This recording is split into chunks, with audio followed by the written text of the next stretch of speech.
आज़ादी से लेकर अब तक अगर हम इंटरनल सिक्योरिटी फेलियर की बात करें ना, तो 1983 में हुआ था नेली मैसेकर, 1984 में हुए थे एंटी सिख राइट्स, 2002 में हुआ गोधरा राइट्स को अब ज्वाइन करने वाला है मणिपुर वायलेंस। बात इतनी बढ़ चुकी है, 50,000 लोग अपना घर छोड़ चुके हैं, 140 लोग मारे जा चुके हैं और जाने ही कितने घायल हैं और जाने ही कितने ही रिलीफ कैंप्स पर हैं। कौन रिस्पॉन्सिबल होगा इन खून खराबे और डिस्ट्रक्शन के लिए? स्टेट गवर्नमेंट या सेंट्रल गवर्नमेंट या बॉर्डरिंग नेशंस या मीडिया वाले या फिर हम और आप जिन्हें कोई खबर ही नहीं है कि हो क्या रहा है।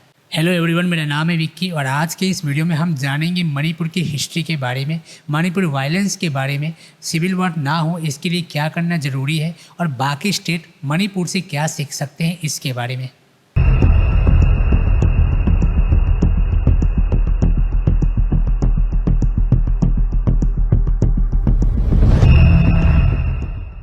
अगर हम इंडिया के कुछ बड़े प्रोटेस्ट देखें ना, तो वो है लैंड या रिजर्वेशन को लेकर, और मणिपुर इशू में यह दोनों चीज़ें शामिल है।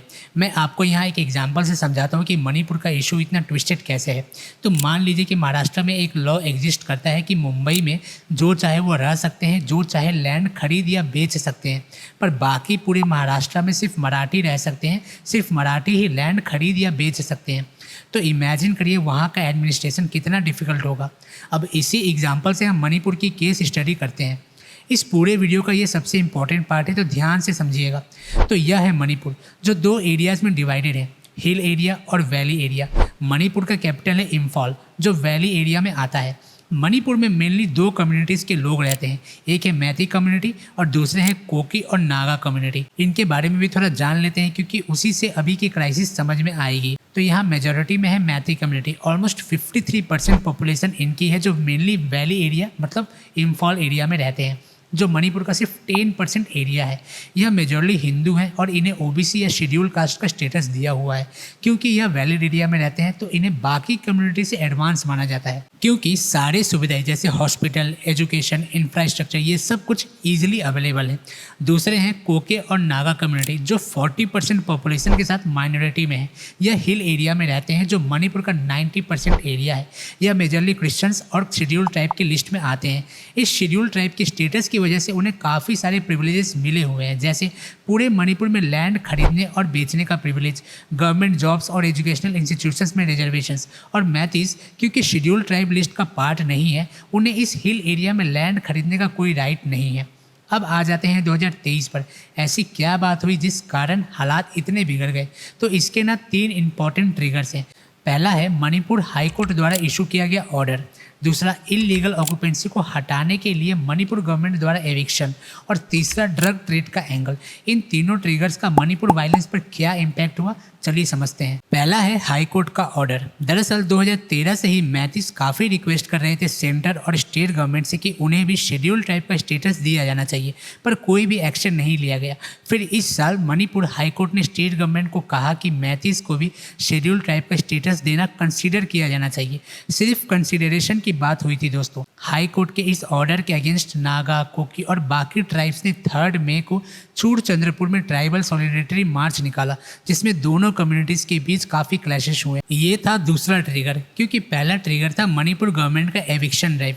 बहुत टाइम से गवर्नमेंट हिल्स के रिजर्व फॉरेस्ट और प्रोटेक्टेड फॉरेस्ट में इलीगल ऑक्यूपेंसी को हटाने के लिए एविक्शन वार्निंग जारी कर रही थी, और फाइनली इलीगल ऑक्यूपेंसी को हटाया गया।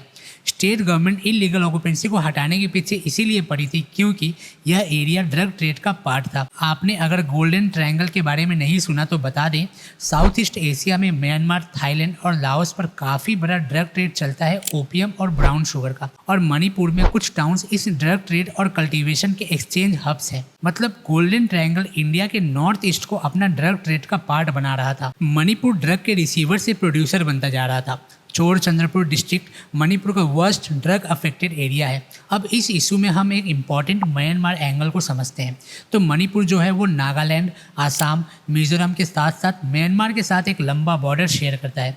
पाकिस्तान के साथ बॉर्डर शेयर करने के कारण जितना सेंसिटिव और अलर्ट हमें कश्मीर में रहना पड़ता है, उसी तरीके से म्यांमार के साथ बॉर्डर शेयर करने के कारण मणिपुर का जो बॉर्डर है वो सेंसिटिव है।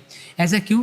Because Myanmar is considered as Asia's next fail state, मतलब एक ऐसी जगह जहाँ कोई पॉलिटिकल स्टेबिलिटी नहीं है, गवर्नमेंट का अपने सिटीजन्स पर कोई कंट्रोल नहीं है, लॉ इन्फोर्समेंट एजेंसीज नहीं है, प्लस चाइना का भी म्यांमार में बढ़ता इन्फ्लुएंस देखा गया है। ऐसे में वहाँ से अगर इन्फिल्ट्रेटर्स आते हैं, आर्म सप्लाई होती है, ड्रग ट्रेड बढ़ता है, तो इस पर स्पेशल ध्यान देने की ज़रूरत है और स्ट्रिक्ट लॉज होने चाहिए।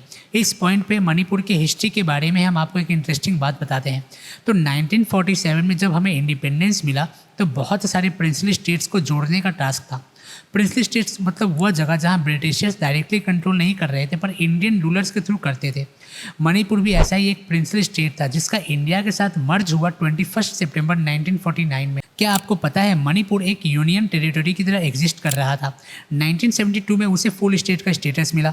मणिपुर के अगर हम हिस्ट्री को देखें ना तो वायलेंस के काफ़ी इंस्टेंस रहे। 1972 में फुल स्टेट बनने के बाद भी जब दंगे खत्म नहीं हुए तो 1980 से लेकर 2004 तक उसे प्रोटेक्ट करने के लिए डिस्टर्ब्ड एरिया एक्ट के अंदर रखा गया। इसके साथ ही armed forces special power act भी इम्पोज किया गया, जिस कारण वहाँ के लोग ज़्यादा खुश नहीं थे।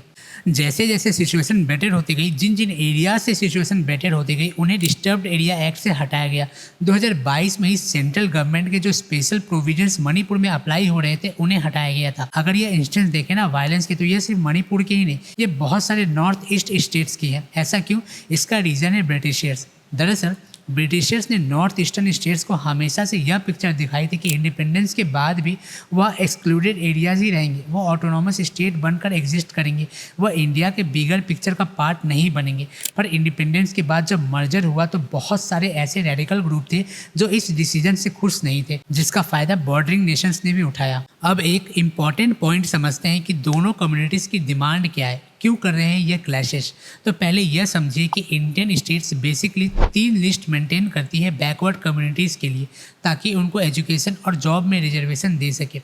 मैती कम्युनिटी के पास ओबीसी और एसी का स्टेटस है, पर उन्हें शेड्यूल ट्राइब का स्टेटस चाहिए ताकि वह अपने कल्चर, लैंग्वेज और आइडेंटिटी को प्रोटेक्ट कर सके। यहाँ पर मेन मुद्दा ज़मीन का है। मेतीस का कहना है कि यह अनफेयर है कि कुकी और नागास वैली में कहीं भी लैंड बाई कर सकते हैं, पर वहीं मेतीस को यह हिल्स में करना अलाउड नहीं है। उन्हें सिर्फ 10% एरियाज़ मिला है और वो भी श्रिंक हो रहा है क्योंकि दूसरी कम्युनिटीज़ वहाँ लैंड ले सकती है। एसटी स्टेटस मिलने से उन्हें हिल्स में लैंड बाई और सेल करने का स्टेटस मिलेगा। वहीं नागा और कोकी ट्राइब का कहना यह है कि मेती कम्युनिटी ऑलरेडी एक स्ट्रॉन्गर पोजीशन पर है और उन्हें रिजर्वेशन की ज़रूरत नहीं है। आपने रिसेंट टाइम्स में भी देखा होगा कि इंडिया में अगर कहीं भी कन्फ्लिक्ट होते हैं, क्लैशेस होते हैं, तो एक कॉमन मैन के 3 बहुत इंपॉर्टेंट राइट सरेंडर कर दिए जाते हैं। सेम मणिपुर में भी लोगों के जो 3 इंपॉर्टेंट राइट है वो सरेंडर्ड है। सबसे पहले 144 के अंदर कर्फ्यू इंट्रोड्यूस किया गया है, जिसके कारण लोगों पर टू मूव फ्रीली सरेंडर्ड है। दूसरा, वायलेंट इंसिडेंट्स को देखते हुए स्कूल्स और कॉलेजेस को बंद कर दिया गया है, जिस कारण राइट टू एजुकेशन सफ़र कर रहा है। और तीसरा, राइट टू इंटरनेट सस्पेंडेड है। 3 मई से मणिपुर के सारे डिस्ट्रिक्ट्स पर इंटरनेट सर्विस शटडाउन है, जिसके कारण बहुत सारी बेसिक चीज़ें हैं जैसे business transaction, banking transaction, online education, ये कुछ भी एक्सेस नहीं हो पा रहा है। एक तरीके से देखा जाए तो ये सारी चीज़ें करना ज़रूरी भी होता है ताकि यह वायलेंस एस्केलेट ना कर जाए, पर इन्हीं सारी चीज़ों की वजह से कॉमन मैन भी सफ़र कर रहा है। तो 3 महीने से ये जो क्राइसिस चल रहा है, इसका सॉल्यूशन क्या है? तो बहुत सारे ओपिनियंस को कंबाइन करने के बाद 3 अच्छे सॉल्यूशन सामने आ रहे हैं। तो सबसे पहला क्वेश्चन ये है कि क्या मणिपुर हाईकोर्ट का जो ऑर्डर आया था वह एक ट्रिगर पॉइंट होना चाहिए था? नहीं, सुप्रीम कोर्ट ने ये कहा कि सिर्फ एक जुडिशियल ऑर्डर से शेड्यूल ट्राइब का जो लिस्ट है उस पर कोई असर नहीं पड़ता, तो कोई फ़र्क नहीं पड़ना चाहिए था, ट्रिगर नहीं होना चाहिए था। पर ये जो क्लैरिफिकेशन है ना, ये बहुत पहले ही सिटीजन्स को कम्युनिकेट कर देनी चाहिए थी, क्योंकि हमें पता है कि इंडिया में इंफॉर्मेशन से तेज़ मिस इन्फॉर्मेशन ट्रैवल करती है। दूसरा, पॉपी कल्टीवेशन एक बड़ी प्रॉब्लम है, तो अगर हमें इसे इरेडिकेट करना है ना, तो एक नया इनिशिएटिव लेना चाहिए और उन हिल फार्मर्स के लिए एक नया कैश क्रॉप इंट्रोड्यूस करना चाहिए। तीसरा, सारे नॉर्थ ईस्टर्न स्टेट्स को मिलकर अपनी एक बॉडी, एक अलग काउंसिल बनाना चाहिए और सारे मुद्दों पर डिस्कस करना चाहिए, चाहे वो इतने क्लैशेस हों, चाहे वो स्टेट्स के इश्यूज हों, चाहे बॉर्डर डिस्प्यूट्स, सारी चीज़ों को डिस्कस करना चाहिए ताकि प्रॉब्लमेटिक टाइम पर हमें पता हो कि पीस कैसे रिस्टोर किया जा सके और वायलेंस को कैसे कंट्रोल किया जा सकता है। अब आते हैं एक बहुत ही इंपॉर्टेंट क्वेश्चन पर, क्या मणिपुर में प्रेसिडेंट रूल इम्पोज किया जा सकता है? तो इतने दिनों से चल रहे मणिपुर क्राइसिस के लिए प्रेसिडेंट रूल लास्ट ऑप्शन हो सकता है। ये तब इम्पोज किया जाता है जब state government constitutional machinery follow नहीं कर पाती और सेंट्रल गवर्नमेंट को डायरेक्ट कंट्रोल लेना होता है। यहाँ बता दें कि 1951 से लेकर 2019 तक मणिपुर में 10 बार प्रेसिडेंट रूल इम्पोज किया गया है। पर क्या इससे लॉन्ग टर्म सोल्यूशन निकल पाएगा? मेरे हिसाब से तो सेंट्रल गवर्नमेंट को एक लॉन्ग टर्म सोल्यूशन सोचना चाहिए सारे नॉर्थ ईस्टर्न स्टेट्स के लिए, जिसके लिए हर एक बॉर्डर डिस्प्यूट, हर एक एथनिक क्लैशेस को समझने की जरूरत है डीपली, ताकि एक लॉन्ग टर्म सोल्यूशन निकल पाए। आज अगर मणिपुर है तो कल को नागालैंड या मिजोरम भी हो सकता है, तो क्या हम इसके लिए तैयार हैं? एक कहावत है ना, precaution is better than cure, so let's get to it. देखिए, पिछले कुछ महीनों में ये जो चल रहा है ना, ऐसा बिल्कुल मत सोचिएगा कि इन कम्युनिटीज़ के बीच हमेशा वायलेंस ही होता है। हमारी आर्म फोर्स सबसे बड़ा एग्जाम्पल है ये समझने के लिए कि कैसे कोकी, नागा और मीतिक कम्युनिटी के लोग साथ में काम करते हैं नेशनल सिक्योरिटी के लिए। इनफैक्ट इस क्राइसिस के टाइम पर बहुत सारे एग्जाम्पल सामने आए कि कैसे अपोजिट कम्युनिटी के लोग ने एक दूसरे की मदद की है इन क्लैशेस के टाइम पर। तो दोस्तों, आई रियली होप कि जो मणिपुर का क्राइसिस है वो जल्दी ख़त्म हो जाए और वहाँ के जो लोग हैं वो दोबारा फिर से अपनी नॉर्मल लाइफ जी सके। तो आपको क्या कहना है इस पूरे क्राइसिस के बारे में कमेंट करके ज़रूर बताइएगा, और वीडियो अच्छी लगी तो एक लाइक ज़रूर कीजिएगा।